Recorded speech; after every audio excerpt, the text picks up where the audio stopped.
Okay, dito naman tayo sa section 47A to C, no? Ang pinaka-important po dito na paragraphs, yung B and C.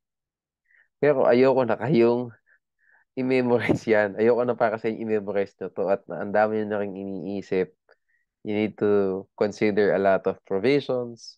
You need to memorize a lot of provisions pala. You need to memorize a lot of laws, no? Hindi lang sa remedial law, kundi sa ethics, sa criminal law, and so on and so forth. Parang ayoko nang pahirapan pa kayo, no? So, ang suggestion ko na lang, instead of using these paragraphs, no, in order to answer a bar question, mas maganda magkaso tayo this time, no? Let's avail yung mga case doctrines kasi mas simple po yung mga principles doon. Okay, so ito pong letter B, ito po yung bar by prior judgment. Ito yung res judicata na alam natin, no? Yung nababasa na natin, yung mga na-familiarize na tayo, rule 2 pa lang, di ba? Yung sa ano no, yung sa splitting of a single cause of action pa lang, di ba? May litis pendentia, may res judicata. Ito po yung familiar principle natin ng res judicata, yung letter B. Yung letter C po, ito po yung tinatawag na conclusiveness of judgment. Ito yung mas kakaiba. Okay, so let's dive, no? Tingnan natin ang pagkakaiba nilang dalawa. Okay, so res judicata embraces two concepts, bar by prior judgment and conclusiveness of judgment. So, bar by prior judgment exists when, as between the first case, no, and the second case, there is identity of party, subject matter, and causes of action. Ang suggestion ko sa inyo, pag bar by prior judgment, yung nasa factual scenario, gamitin nyo na lang yung requisites na natakil natin sa splitting. Gamitin nyo na lang yun. No? Inilagay ko na rin dito. Ayan, no? Ito hali gamitin nyo. Hayaan nyo na yung section 47. Letter B, hayaan na. Ito na lang.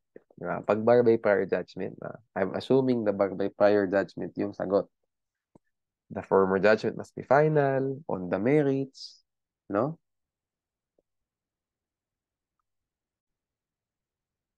Okay, no, so it must have been rendered by a court with jurisdiction over the subject matter, with jurisdiction over the parties, no, or due process was complied with, and there is identity of parties, subject matter, and cause of action. So, hindi yun nakalagay sa taas, di ba? Same. O kung sa inyo, gamitin nyo na lang to. No? Yun na lang ang kabisatuhin nyo.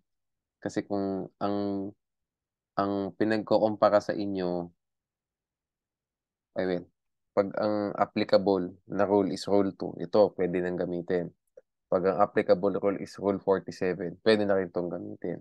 How will rule 2 apply? Pag yung mga splitting, ang mga topic, litis pendentia, res judicata, no?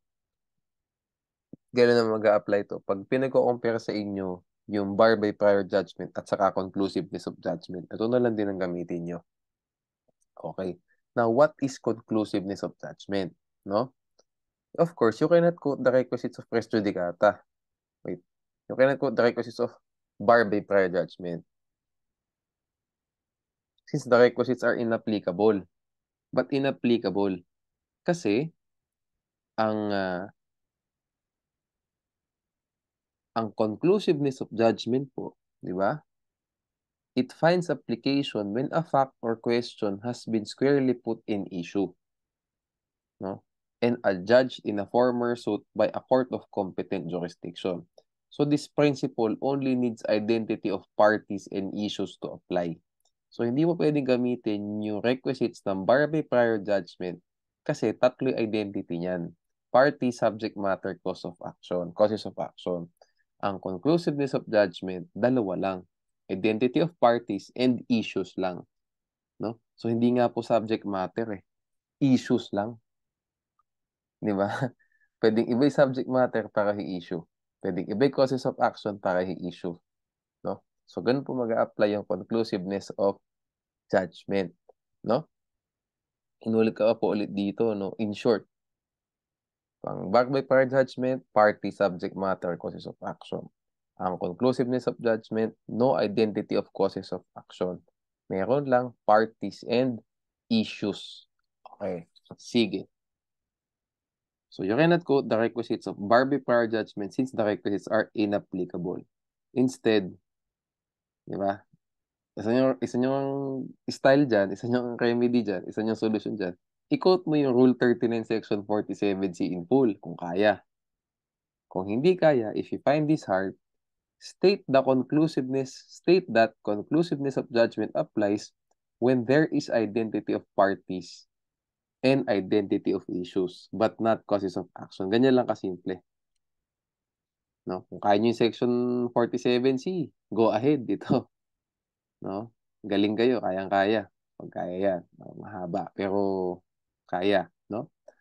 Kung hindi kaya, ito na lang. No? Identity of parties, identity of issues, but not causes of action. In such case, the first judgment is conclusive only as to those matters actually and directly controverted and determined and not as to matters merely involved therein. So, how do we apply this, no? So, mga actual examples natin. We have hanggang F, A, B, C, D, E, F, hanggang 6 examples, no, for this one. For this topic. First, the family court ruled that Mr. A is the father of B. This decision was declared final and executory. Ito pala, this tackles yung letter A. Kasi this establishes the relationship between the parties. So, it's conclusive upon their relationship. Okay. Or status, no? Next tayo. The RTC ruled that Mr. A is entitled to 2.5 million pesos in damages. The ruling became final and executory. Mr. B filed another action alleging new matters that would show that A should not be entitled to damages. Should the action be dismissed, no?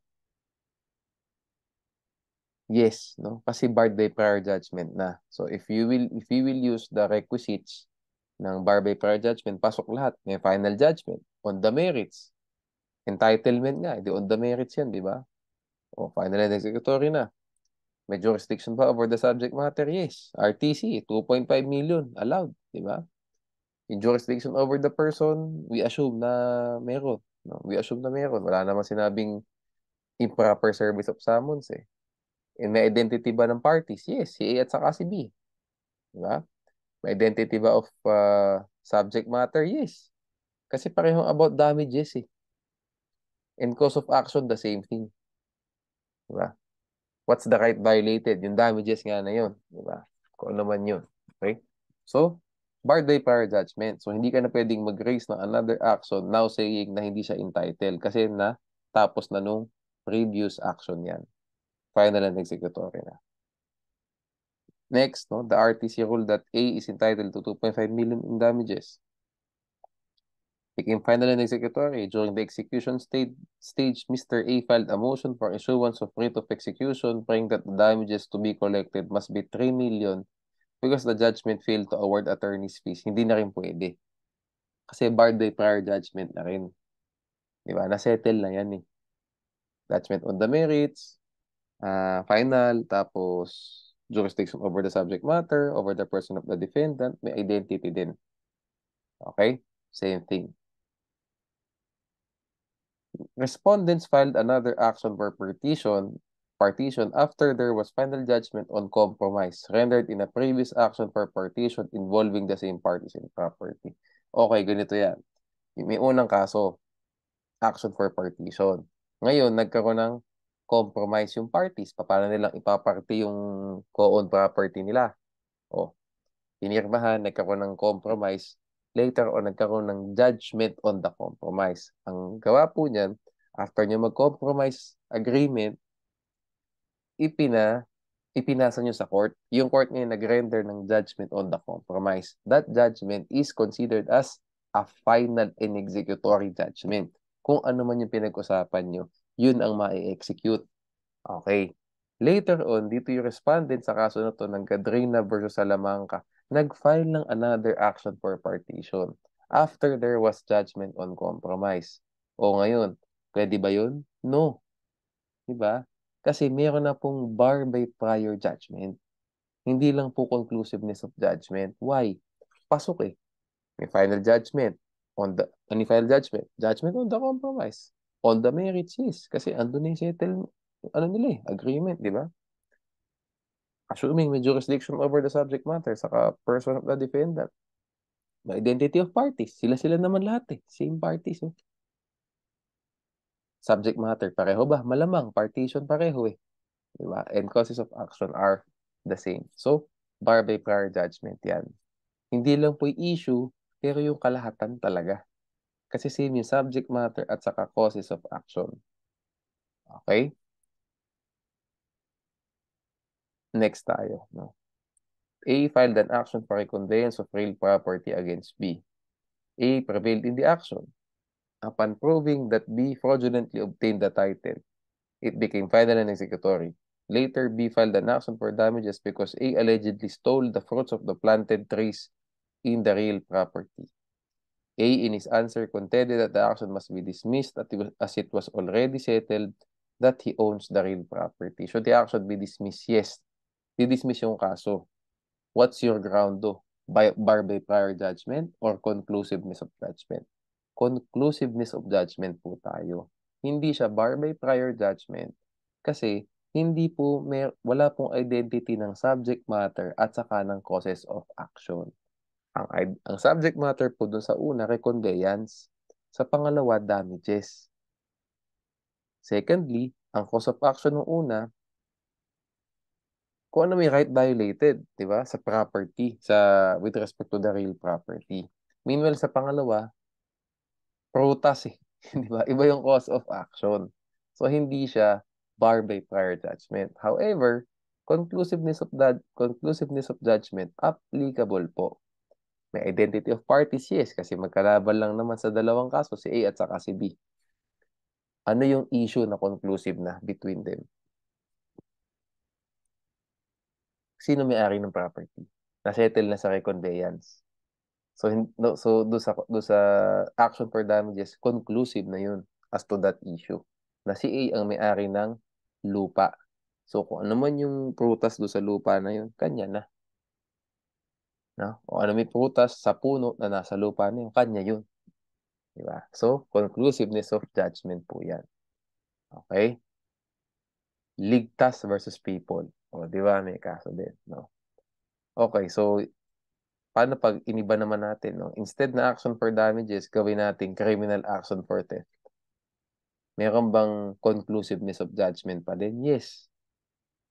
Because conclusiveness of judgment applies to criminal cases. Okay. Ligtas versus people pala. Ito talaga yung kaso. No? Criminal complaint for theft yan. Ligtas versus people. Okay, sige. Now, no, gusto ko lang i-mention to no, sa forcible entry issue of ownership. Ito kasi specifically mentioned sa BP 129, no? Sabihin natin, in order to settle the right of possession, no, the plaintiff, di ba sabi doon, and the issue of ownership is only provisionally determined in ejectment cases, no? Why? Kasi po, di ba, nakalagay nga sa BP 129 na if the issue of possession, di ba, cannot be resolved without determining the issue of ownership. Di ba? The issue of ownership shall be resolved only for the purpose of determining the issue of possession. No? So, essentially po, ibig sabihin yan, yung pagdedetermine po ng issue of ownership, provisional lang po, para lang malaman natin sino ba merong right to possess. Yung pong ruling ng first level court ng MTC, hindi po yan ang final decision with respect to the ownership. Diba? Ito pala, ulitin natin. When in such cases, the defendant raises the question of ownership in his pleadings, and the question of possession cannot be resolved without deciding the issue of ownership. The issue of ownership shall be resolved only to determine the issue of possession. So, yung MTC later on nagkaroon ng judgment. O, si Pedro ang may-ari ng lupa. So, siya dapat ang mag-possess ng property. Juan, umalis ka dyan. Sabing ganun. De forcible entry. Alis si Juan. Si Pedro na ngayon ang nakaano. Tanong, si Juan ba pwede pang mag-file ng action for reconveyance of real property later on? The answer is yes. Wala pong conclusiveness of judgment doon. Unang-una, walang bar by prior judgment kasi magkaiba pa yung subject matter. Sa forcible entry, ang subject matter dyan, possession. Diba? Right of possession. Sa reconveyance, who owns the property? Right of ownership yan. So, dun pa lang po, wala nang bar by prior judgment. Sa conclusiveness of judgment po ba, meron ba? Sabihin, attorney, di ba pwede? Kasi pareho yung parties, pareho yung issue. Issue dun sa ano, nag-resolve tayo ng ownership sa forcible entry. Sa reconveyance, malamang ownership din yan, di ba? Tapos, hindi naman pareho causes of action kasi nga possession yung isa, ownership yung isa. Attorney, hindi ba pasok sa conclusiveness of judgment? No, hindi po pasok, no? Kasi nga, sinabi na po ng Section 33 ng BP 129. No? Ito. No? Yan. Section 33, BP 129. Excuse me. Okay?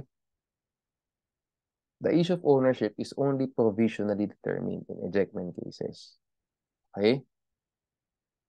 The issue of ownership will only be determined by the trial court for the purposes of determining the issue of possession. Thus, an action for a conveyance of real property can be filed by the same plaintiff after filing an ejectment suit against the same defendant. No? This will not violate the principle of conclusiveness of judgment.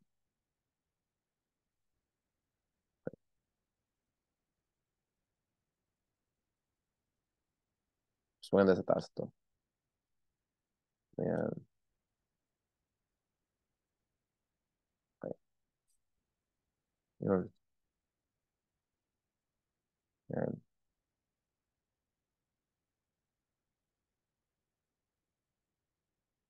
Pero sa general rule, di ba? Pag na-settle ng issue, hindi mo na pwedeng erase yun sa another issue. Sa another case. No? With that tackles the same issue. With respect to that issue, just like itong Ligtas versus People, conclusive na yan. Okay? Pero ito po talaga, I want to mention this one. No? Kakaiba po sa forcible entry. Pwede uling magkaroon ng bagong kaso with respect to the ownership. Kahit na yung MTC do sa forcible entry case, niresolve na yan. Kasi direktiba na po ng Section 33, BP 129 yan. Okay, last topic tayo for execution. No? Sa foreign judgment po, ang ibig lang pong sabihin ang kinocover lang po ng Section 48. Kinocover lang po niyan, effect lang po ng foreign judgment. Hindi po niya kinocover how can a foreign judgment be recognized in the Philippines. No? Effect lang po yan. Yung how po, nasa jurisprudence. No, kung foreign divorce decree, kailangan may petition for recognition of foreign divorce decree. Yun po ang wala dyan sa Section 48. Kasi Section 48 naman, about effect lang din naman talaga. Wala naman yung method o yung procedure for recognition.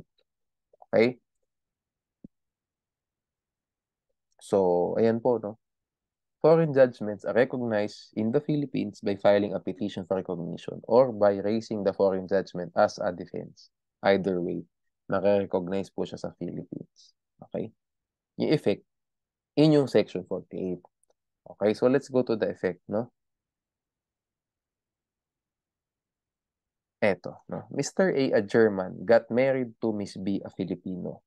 Later, Mr. A obtained a divorce decree in Germany allowing him to remarry. Miss B also wants to remarry. What must Miss B do? Ay, hindi ka agad pupunta sa Section 48. Wala pang conclusive dyan. Hanggat hindi nare-recognize yan, walang conclusive. No? Why? Basic po sa rules on evidence. Diba? The Philippine courts do not take judicial notice of the laws, the judgments of foreign courts, of foreign governments. Diba? Kailangan patunayan sa bansa natin yan. Okay. So, file a petition for recognition.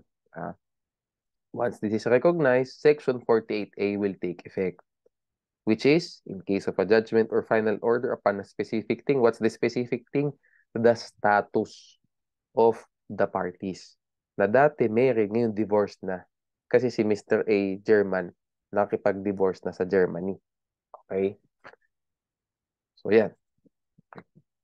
Pag na-settle na, at saka lang po magkakaroon ng conclusiveness upon the title of the thing. Next tayo. The criminal procedure na to later on na lang. Sa third example tayo. Mr. A won in a case filed in New York for collection of sum of money against B.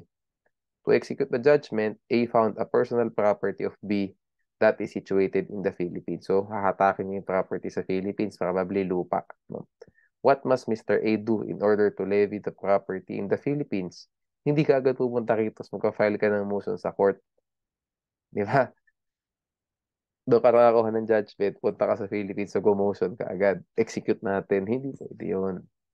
Okay? Petition ulit. Kasi nga hindi naman natin nare-recognize yung judgment ng foreign court. Diba?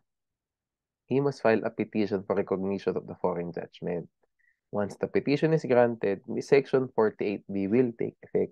Judgment or final order is presumptive evidence of a right as between the parties and their successors in interest by a subsequent title. At saka pala po magkakaroon ng teeth yung judgment do sa New York. Okay? Tandaan po natin, the foreign judgment can still be repealed in the Philippines based on the following grounds. Want of jurisdiction, want of notice to the party, collusion, fraud, or clear mistake of law or fact. So, ibig po sabihin, hindi po automatic na panalo do sa petition for recognition of the foreign judgment. Yung po defendant, meron pa rin siyang mga defenses para manalo doon. Hindi siya given na panalo na agad yung nag-file yung petitioner. Okay. So, next topic po natin, no, preliminary attachment na tayo, no, sa provisional remedies na tayo. And once we're finished with provisional remedies, tapos na po tayo sa civil procedure. We proceed with criminal procedure after. Okay, thank you, and see you sa next video.